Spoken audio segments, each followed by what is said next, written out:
Karen broke off there, though, when she leaned forward a bit to prove her point and felt a noticeable shift in her underwear. That made her yelp and make tears start coming to her eyes, also motivating her to shout out, "I know, do poo-poo." Karen. The 10-year-old infant was just kept from bawling when her mother bent low over her high chair and hugged her. "Don't cry, sweetie, it's just a dirty diaper. You don't have to be in it for long." But, turning even redder every passing second, Karen weakly protested, "I don't get dirty diapers. Not a baby." "Oh, poor baby."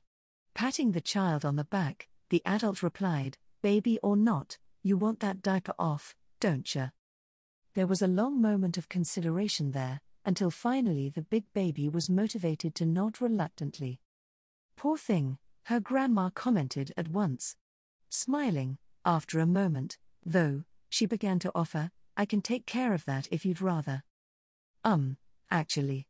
Dillian clearly didn't sound too happy to put this out, but he felt obligated to explain, "I kind of promised her earlier that if it happened I'd take care of it." "You sure?" Tony frowned a little at that, giving Dillian a quick look. "I was kinda hoping we could."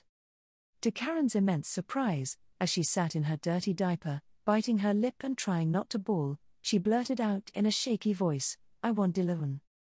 "That settles that," replied the former baby with an apologetic look. As he began unlocking his sister's high chair, he told his cousin, "We'll get to it in a second, okay?" Okay." Frown turning into a little smile, Tony jokingly questioned, "May as well give the birthday girl what she wants, huh?"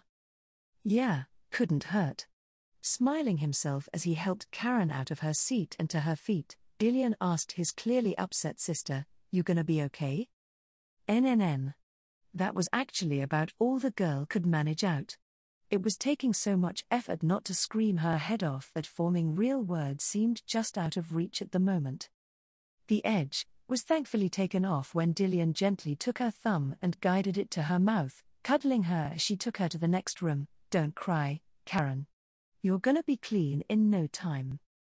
"Nor can," choked out the baby around her thumb. "Of course not." As he set to leading his sister to another room, Dillian held her close to keep her calm. As he did, though, he did feel like teasing, "Aren't you glad now I changed you from shorts to a dress?" Yeah. Turning pink, the girl pulled her dress up and took a look at her diaper. "Caesar den pullin' my pants down." Yeah. There was a changing mat folded up in the corner that Dillian unrolled. "Just lie down and I'll take care of it, okay?" Feeling a bit more relaxed now, the girl promptly plopped down on the mat without thinking. Then, after feeling the squish of her waist against her bottom, began bawling. That didn't do much to keep Dillian calm about this. Still, he flew into action, moving to tickle Karen's tummy while he cooed out, "It's okay. It's okay. It'll just be a minute." But focusing on her words in this state was impossible for the girl, so the most she could manage was a very stuttered, "Pee-poo-poopies." I know. Petting the girl's hair, Dillian softly replied, "Poopies. But you're gonna get out of it real fast, okay? Your big brother's here to change you." "Big brother," babbled out the girl before lying on her back for her change. Sticking her thumb back in her mouth, she asked, "Do poopies always feel like this?" "Well, There was a sort of quiet for a moment, before Dillian explained, "I guess, yeah. I've seen you take it worse than this." That gave the girl something to think about. Rather hard to do, but as her diaper was untaped, Karen did find herself just a little more able to focus. After a few moments, she was motivated to mumble out, "Why use a good big brother?" Or, feeling a little touched by that, Dillian gave the girl's tummy a brief tickle before he began wiping her. "Well, you're a really good little sister, you know that?" "Hey." The girl was lost in giggling for a moment and thus couldn't respond, but once she recovered, she was able to remark, what makes me a good lil' sister?"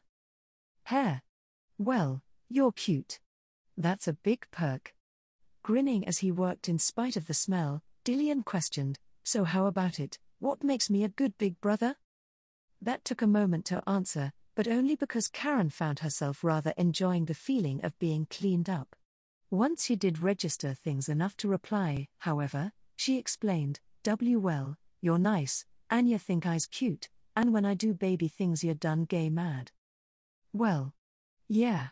Dillian sounded someone confused by that idea.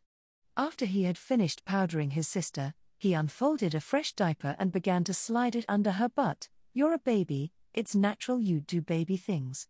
I can't get mad at you for it. Well, yeah, but.